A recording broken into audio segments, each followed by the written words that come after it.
Assalamualaikum warahmatullahi wabarakatuh. Oke sahabat excellent, pada video kali ini kita akan membahas tentang tata nama senyawa kimia. Setiap benda mempunyai nama agar mudah dikenali dan dibedakan satu dengan yang lainnya. Begitu juga dengan senyawa.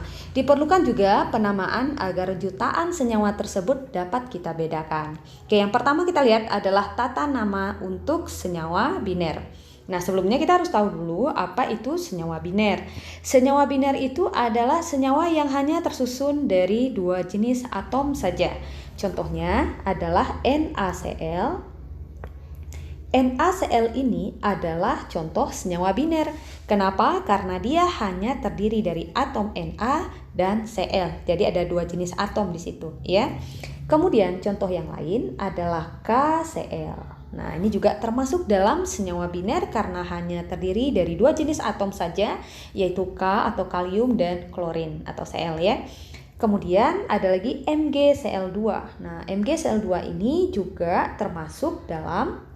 Nah, berikutnya ada MgCl2 juga termasuk dalam senyawa biner karena hanya terdiri dari dua atom saja, yaitu Mg dan Cl. Walaupun Cl-nya situ ada dua, ya, yang kita lihat adalah jenis atomnya, bukan dari jumlah atomnya.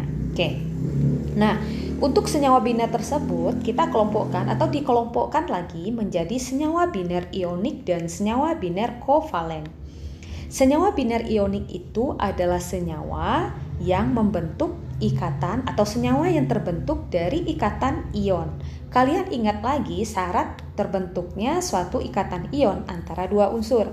Syaratnya itu adalah terjadi antara unsur logam dengan unsur non-logam. Nah, jika unsur logam dan unsur non-logam berikatan dan membentuk ikatan ion, maka nanti terjadilah atau terbentuklah senyawa biner ionik. Nah, syarat lainnya untuk ikatan ion itu adalah harus ada yang melepaskan elektron dan harus ada yang menangkap elektron, gitu ya. Yang melepaskan elektron sudah pasti dari unsur logamnya dan yang menangkap elektron itu sudah pasti dari unsur non logamnya. Nah, contoh untuk senyawa biner ionik atau senyawa yang terbentuk dari ikatan ion itu adalah NaCl, karena Na itu termasuk dalam unsur logam, Cl itu adalah non-logam. Begitu juga untuk KCl, K itu unsur logam, Cl itu unsur non-logam. MgCl2, magnesium itu adalah unsur logam, Cl itu adalah unsur non-logam. Kemudian ada MgO2. Mg itu unsur logam, O2 itu sudah pasti non-logam, ya. Nah, itulah contoh-contoh untuk senyawa biner ionik. Yang berikutnya ada lagi kita kenal dengan senyawa biner kovalen. Senyawa biner kovalen itu adalah senyawa yang terbentuk dari ikatan kovalen. Kalian ingat lagi apa syarat terbentuknya ikatan kovalen dari dua unsur atau lebih, gitu ya. Syaratnya itu adalah terjadi antara unsur non-logam dengan unsur non-logam juga. Nah, non-logam dengan unsur non-logam juga. Contohnya adalah C atau karbon dan oksigen. C dan O berikatan membentuk ikatan kovalen dan menghasilkan senyawa biner yang kita sebut dengan senyawa biner kovalen. Begitu juga untuk NO, NO2 dan PCl3. Ingat, definisi dari senyawa biner adalah senyawa yang hanya tersusun dari dua jenis atom. Ya, oke, saya garis bawahi, ya. Jenis atom, bukan dari jumlah atomnya. Nah, sekarang kita ingin melihat atau bagaimana sih sebenarnya cara untuk memberikan nama dari senyawa biner tersebut. Kalau senyawa biner tersebut termasuk ke dalam senyawa biner ionik. Oke, kita lihat ya. Untuk yang pertama itu ada contohnya, itu ada NaCl. Oke, untuk NaCl.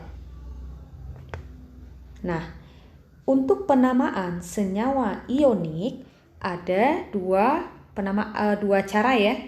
Aturan, maksudnya ada dua aturan. Ini aturan yang pertama. Oke, kita lihat ya, di sini ada aturan yang pertama dan ini adalah untuk aturan yang kedua. Untuk aturan yang pertama adalah untuk penamaan atau tata nama senyawa biner ionik itu kita tuliskan dulu nama logamnya, kemudian kita tuliskan untuk nama non-logamnya. Baru kemudian kita tambahkan dengan ida. Kita lihat di sini siapa yang logam. Nah, sudah pasti Na-nya yang logam, Cl-nya yang non-logam. Kalian ingat lagi untuk mempermudah kalian mengingat unsur-unsur mana saja yang termasuk ke dalam unsur logam, khusus untuk golongan A ya. Yang termasuk dalam unsur logam itu adalah golongan 1A dan golongan 2A. Golongan 1A yang termasuk ke dalam unsur logam itu sebenarnya golongan 1A itu kan ada H ya, HLI, tapi H-nya tidak termasuk dalam unsur logam karena sifatnya adalah gas. Jadi yang termasuk ke dalam unsur logam itu adalah semua golongan atau semua atom yang berada di golongan 1A kecuali H. Yaitu siapa? Ada Li, kemudian Na, kalium ya, litium, natrium, kalium, rubium, cesium, francium, Li, Na, K, Rb, Cs, Fr. Dan yang termasuk ke dalam golongan 2A juga termasuk ke dalam golongan logam. Contohnya adalah yang termasuk ke dalam golongan 2A itu adalah Be, Mg, Ca, Sr, Ba, Ra. Nah, ini adalah unsur-unsur yang termasuk ke dalam unsur logam. Atau golongan 1A itu sering juga kita kenal dengan golongan alkali, dan golongan 2A itu adalah dengan golongan alkali tanah gitu ya. Nah, untuk penamaannya kita tuliskan dulu nama logamnya. Na itu adalah natrium. Kalian bisa cek di sistem periodik unsur ya untuk nama-nama atom. Na itu adalah natrium, sedangkan Cl itu adalah klorin. Karena untuk non logam harus kita tambahkan dengan akhiran ida, maka dia akan menjadi natrium klorida. Oke, natrium klorida. Oke, bukan CK ya. Natrium klorida. Yang kedua, misalkan lagi tadi contohnya adalah KCl. K kita sebutkan yang logamnya dulu yaitu K-nya. K itu adalah kalium dan Cl tadi adalah klorin ya, karena ditambah ida menjadi klorida. Maka namanya kalau KCl namanya itu adalah kalium klorida. Nah, untuk MgCl2, oke, MgCl2 sama, Mg ini adalah logamnya, Cl non logam. Mg itu adalah magnesium. Oke. Magnesium, Cl walaupun jumlahnya ada 2, kalian tidak usah perhatikan jumlah dari Cl-nya. Kalian tulis langsung, kalau dia Cl berarti dia akan menjadi magnesium klorida tanpa memperhatikan indeks ya atau jumlah Cl di dalam senyawa tersebut. Beda nanti kalau senyawanya dalam bentuk binar kovalen, nah dia berbeda. Tapi kalau pada ionik kita tidak memperdulikan jumlah atomnya. Nah, berikutnya sama juga dengan MgO2. Untuk MgO2, kita tulis dulu Mg-nya, logamnya magnesium. Ya. Magnesium, O itu kan oksigen. Kalau kita tambahkan dengan ida, dia akan menjadi oksida. Walaupun O-nya di situ ada 2, tidak masalah, kalian tidak usah perhatikan. Jadi kalau Mg2 namanya adalah magnesium oksida. Nah, kapan berlaku tata nama senyawa untuk yang kedua pada senyawa biner ionik? Nah, kalian perhatikan, misalkan, nah oke, ini saya hapus dulu ya. Kalian bedakan dengan senyawa yang berikut ini. Misalkan saya punya senyawanya, misalkan Fe gitu ya, misalkan Fe2O3. Nah, Fe2O3. Fe itu adalah logam karena dia termasuk golongan B ya, golongan transisi besi. Besi sudah pasti sifatnya adalah logam. Fe ini adalah logam dan O ini non logam. Ingat, pada senyawa biner ionik kita tidak memperdulikan jumlah atom yang ada pada senyawa tersebut. Nah, untuk memberi nama senyawa Fe2O3, kalau kita mengacu pada aturan yang pertama tadi kan seharusnya kita tulis dulu ya nama logamnya, terus nama non logamnya, baru kita tambahkan dengan ida. Ternyata untuk penamaan Fe2O3 itu kita harus mengacu pada aturan yang kedua. Kenapa? Nah, kenapa? Kalau pada aturan yang kedua, di sini ada ditambahkan bilangan oksidasinya, ya kan? Bedanya hanya di situ saja untuk aturan yang pertama pada senyawa biner ionik. Kenapa kita harus tambahkan bilangan oksidasinya? Karena ternyata Fe itu memiliki bilangan oksidasi yang berbeda tergantung dengan siapa dia bersenyawa. Bagaimana cara kita melihat apakah unsur ya atau atom itu memiliki bilangan oksidasi yang sudah lebih dari satu? Jadi seperti ini. Aturan yang pertama ini kita gunakan seperti tadi contohnya, kita gunakan atau langsung saja tanpa kita tambahkan bilangan oksidasinya. Ini maksudnya bilangan oksidasi untuk logam ya, bukan untuk non logamnya. Karena Na itu kalau kita cek pada sistem periodik unsur. Nah, kalian bisa lihat di sini ada sistem periodik unsur. Nah, kalian bisa cek di bagian sini. Nah, di bagian sini ya. Nah, disitulah kita bisa melihat gitu. Apakah Na itu bilangan oksidasinya lebih dari satu atau tidak gitu ya. Nah, kalau kita lihat di tabel sistem periodik unsur, Na itu hanya memiliki satu bilangan oksidasi saja. Ya, satu bilangan oksidasi saja, yaitu 1. Oke, jadi kalau saya tuliskan ya, Na itu dia memiliki bilangan oksidasinya itu adalah positif 1 dan cuma ini saja, cuma 1 ini saja bilangan oksidasinya. Begitu juga untuk K. Kalau kalian cek, K itu juga memiliki satu bilangan oksidasi. Dan Mg juga memiliki satu bilangan oksidasi. Cuman satu saja, jumlahnya cuma satu saja. Berbeda dengan Fe. Kalau kita lihat pada tabel sistem atau pada sistem periodik unsur, Fe itu memiliki bilangan oksidasinya 2. Artinya dia sudah lebih dari 1 ya. Bilangan oksidasi Fe itu adalah 2 dan 3. Artinya Fe memiliki bilangan oksidasi yang lebih dari 1. Nah, bagi unsur logam yang memiliki bilangan oksidasi yang lebih dari 1, maka untuk penamaannya kita harus tambahkan bilangan oksidasi untuk unsur logam tersebut. Nah, jadi caranya Fe ini kita tulis dulu namanya. Fe itu kan besi ya. Jadi kita tuliskan besi. Nah, setelah besi tadi kita harus buat kurung seperti ini. Buat kurung ya. Kurung itu kita isi dengan bilangan oksidasi untuk besi. Kalian harus cari dulu berapa bilangan oksidasi untuk besi tersebut. Bagaimana cara menentukan bilangan oksidasinya? Nah, caranya itu adalah, ini kita hapus dulu ya. Kita hapus dulu. Nah, cara untuk mencari bilangan oksidasi untuk Fe2O3. Nah, kalian perhatikan di sini ada Fe2O3. Nah, kita ingin menentukan bilangan oksidasi untuk Fe. Kalian ingat lagi bahwa O itu memiliki bilangan oksidasi yang tetap. Ingat ya, O memiliki bilangan oksidasi yang tetap.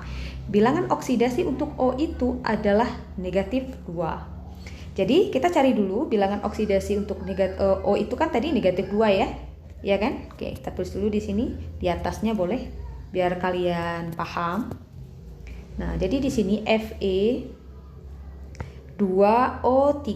O itu memiliki bilangan oksidasinya tadi berapa? -2. Selalu -2 dan tidak pernah berubah dengan siapapun dia bersenyawa. Jadi kita tulis dulu di atas -2. Karena jumlah O ada 3, kita kalikan 3 kali -2 adalah -6. Maka karena bilangan oksidasi O itu adalah -6, maka bilangan Fe, nah kita gunakan cara cepat ya, saya akan bagikan cara cepat untuk menentukan bilangan oksidasi Fe. Maka untuk bilangan oksidasi Fe itu harus positif. Karena di sini sudah negatif, dia harus positif. Karena di sini negatif 6, maka di sini adalah positif 6. Nah, seperti itu, positif 6. Lihat lagi, karena jumlah Fe-nya ada 2, maka positif 6 ini, atau saya tuliskan di atas dulu. Maka positif 6 tadi kita bagi lagi dengan 2. Kenapa kita bagi 2? Karena jumlah Fe di sini adalah 2. Positif 6 kita bagi 2 itu adalah positif 3. Maka bilangan oksidasi untuk Fe itu adalah positif 3. Maka kita tuliskan di sini bilangan oksidasi Fe itu adalah 3. Makanya kita sering kalian lihat gitu ya, besi 3. Nah, jadi 3 itu menunjukkan bilangan oksidasi untuk si Fe-nya tadi. Besi 3, nah baru kalian sebutkan. Katanya kan nama logam, bilangan oksidasi, non logamnya ditambah ida. Non logamnya kan oksigen, berarti kalau kita tambah ida, dia akan menjadi oksida. Jadi Fe2O3 namanya itu adalah besi 3 oksida. Jadi kalian tidak boleh menuliskan besi oksida saja, tidak boleh. Harus dicantumkan bilangan oksidasinya, karena Fe kalau kita cek pada sistem periodik unsur, dia memiliki bilangan oksidasi yang lebih dari 1. Oke, sekarang kita lihat lagi untuk contoh soal yang berikutnya. Misalkan masih besi, misalnya ya, ada FeOH 2 kali. Nah, bagaimana cara untuk memberikan nama untuk FeOH 2 kali? Nah, kalian tahu bahwa Fe memiliki bilangan oksidasi yang lebih dari 1. Jadi kita harus cari dulu bilangan oksidasi untuk si Fe itu. FeOH 2 kali. Ingat, OH itu atau hidroksida gitu ya, dia memiliki bilangan oksidasi yang juga selalu tetap, yaitu -1. Jadi karena OH itu bilangan oksidasinya -1, karena jumlahnya ada 2, berarti -2, maka Fe di sini langsung kita tuliskan +2. Maka bilangan oksidasi untuk Fe adalah +2. Jadi kita tuliskan dulu besi. Oke, kita tuliskan bilangan oksidasinya karena dia besi 2. Nah, jadi harus dituliskan dalam huruf Romawi ya. Besi 2, OH itu adalah hidroksi. Kalau kita tambah dengan ida, dia akan menjadi hidroksida. Nah, kira-kira seperti itu. Bagaimana sahabat Excellent? Paham ya bagaimana cara penamaan atau memberikan nama dari senyawa biner ionik. Nah, sekarang kita coba contoh yang lainnya. Misalkan lagi kita coba ya, misalkan CuSO4. Oke, sorry. CuSO4.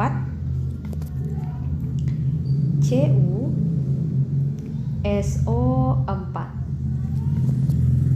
Nggak pakai kurung ya, karena SO4-nya 1. Oke.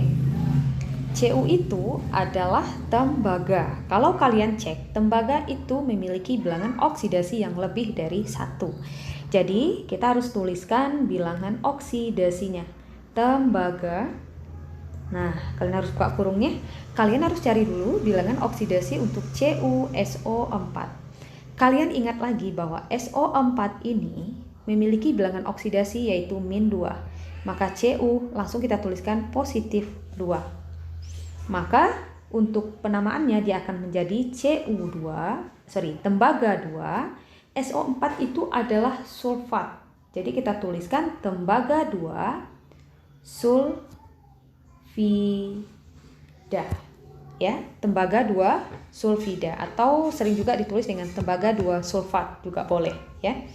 Nah, itu adalah untuk tata nama senyawa biner ya, untuk tata nama senyawa biner jika senyawa binernya itu dalam bentuk ion. Ada 2 cara yang bisa kalian gunakan, cara yang pertama dan cara yang kedua. Cara yang pertama itu gunakan kalau logamnya hanya memiliki bilangan oksidasinya 1 saja, dan gunakan aturan yang kedua kalau senyawa atau logamnya, maksudnya logamnya ya, logamnya itu memiliki bilangan oksidasinya sudah lebih dari 1. Nah, sekarang kita akan bahas lagi untuk senyawa biner kovalen. Oke, sekarang kita lihat bagaimana untuk tata nama senyawa kimia untuk senyawa biner kovalen. Nah, kita lihat ya, untuk contohnya di sini ada CO.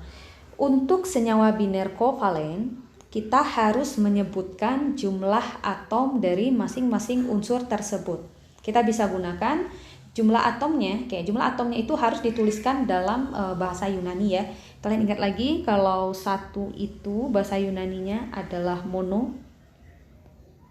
Kalau 2 itu adalah di ya. Sedangkan 3 itu adalah tri, 4 tetra, kemudian 5 itu adalah penta, kemudian 6 itu heksa, 7 itu hepta, 8 okta,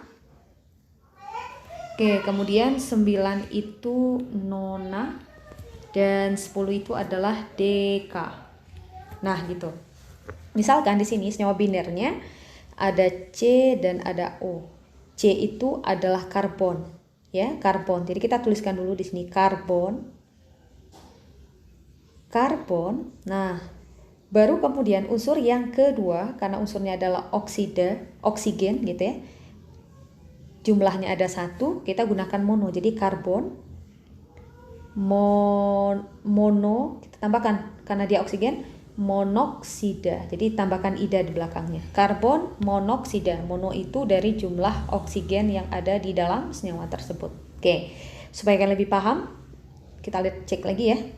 Nah, atau misalkan kalau CO2, nah kalau CO2 kita nyebutnya adalah karbon 2 itu di, berarti karbon dioksida. Nah, karena jumlah O-nya ada 2. Jadi jumlah atomnya kita sebutkan. Berbeda tadi ya pada senyawa biner ion. Kalau pada senyawa biner ion itu jumlah atomnya sama sekali tidak kita tuliskan. Jadi langsung saja. Kalau pada senyawa biner kovalen jumlah atomnya berpengaruh. Jadi maksudnya harus kita tuliskan jumlah atomnya. Oke, berikutnya N2O3. N itu adalah nitrogen, karena jumlah nitrogen ada 2, berarti kita pakai di ya, karena 2 di, maka namanya dinitrogen. Dinitrogen. Nah, O-nya ada 3 itu adalah tri, maka trioksida. Jadi tetap ditambahkan ida di belakangnya, maka namanya dinitrogen trioksida. Kalau untuk yang kedua, ada nitrogen, jumlahnya ada 1. Kalau untuk yang pertama kita tidak usah tuliskan ya, mono. Kalau untuk 1 ya, mononya tidak usah dituliskan, jadi bisa langsung saja nitrogen, karena jumlah nitrogennya 1. Nitrogen, O-nya ada 2, berarti nitrogen dioksida. Nitrogen dioksida. Kemudian untuk PCl3, P itu adalah lambang, P itu adalah fosfor. Jadi kita tuliskan karena fosfornya ada 1, jadi tidak kita tuliskan kalau di awal ya mono fosfor, bukan ya, langsung aja fosfor gitu. Karena Cl-nya ada 3, 3-nya kita tuliskan tri. Cl itu adalah klorin tambah ida berarti klorida, triklorida. Fosfor triklorida. Ya, fosfor triklorida. Kemudian untuk, nah ini ya khusus ya, untuk senyawa-senyawa yang ada H atau hidrogennya, nah kalian boleh gunakan, artinya untuk penamaannya ada 2 cara ya. Boleh mengikuti cara yang tadi, HCl. H itu kan adalah hidrogen. Nah, klorida, karena kloridanya ada 1, nah khusus untuk senyawa yang memuat H atau hidrogen, nah jadi kita tidak tuliskan hidrogen monoklorida, bukan, tapi langsung aja hidrogen klorida. Nah, kita langsung tuliskan hidrogen klorida.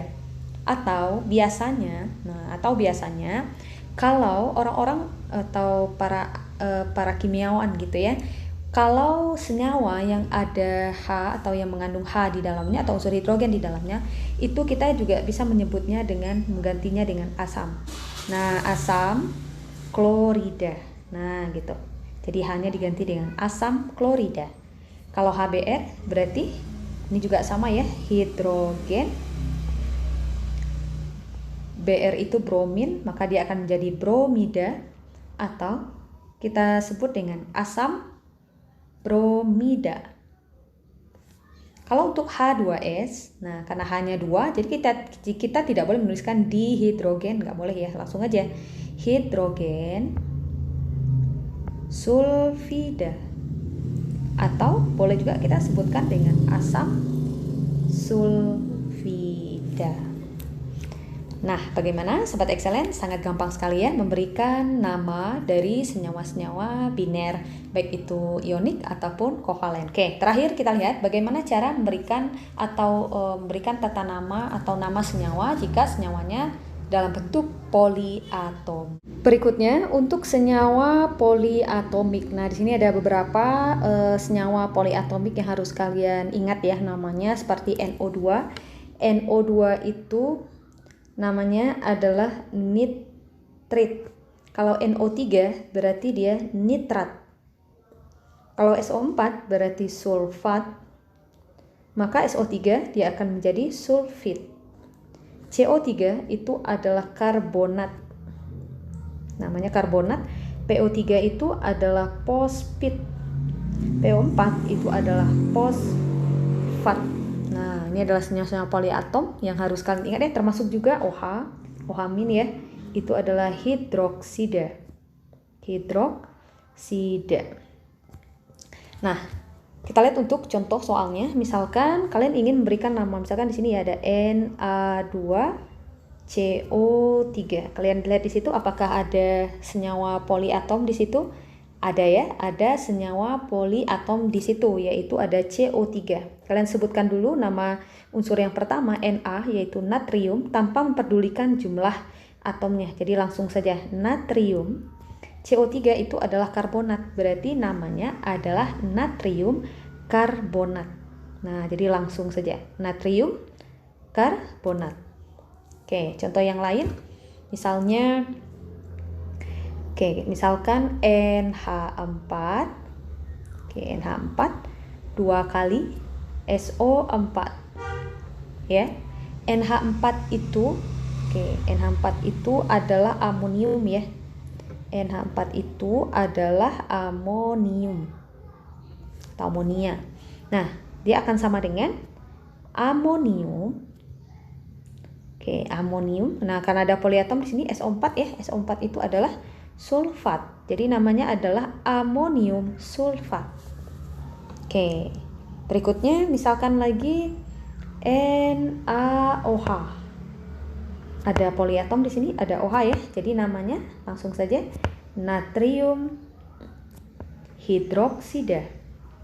Ya, natrium hidroksida. Nah, berikutnya lagi misalkan CaOH 2 kali. Maka dia akan menjadi kalsium hidroksida. Nah, bagaimana kalau senyawanya dimulai dengan hidrogen ya, misalnya HNO3. Nah, kalau untuk yang seperti ini, H-nya ini kita tulis dengan asam. Kalau ada H ya, asam. NO3 itu adalah nitrat, berarti asam nitrat. Nah, gitu. Misalkan lagi H2CO3. Karena ada H tanpa memperdulikan jumlah atomnya, berarti asam. CO3 itu adalah karbonat, berarti asam karbonat. Misalkan lagi H2SO4. Ada H lagi, ganti lagi jadi asam. SO4 itu adalah sulfat. Nah, gitu. Bagaimana Sobat Excellence? Semoga paham ya. Itulah kira-kira cara untuk memberikan nama-nama senyawa dalam suatu senyawa kimia. Semoga bermanfaat, semoga membantu ya. Assalamualaikum warahmatullahi wabarakatuh.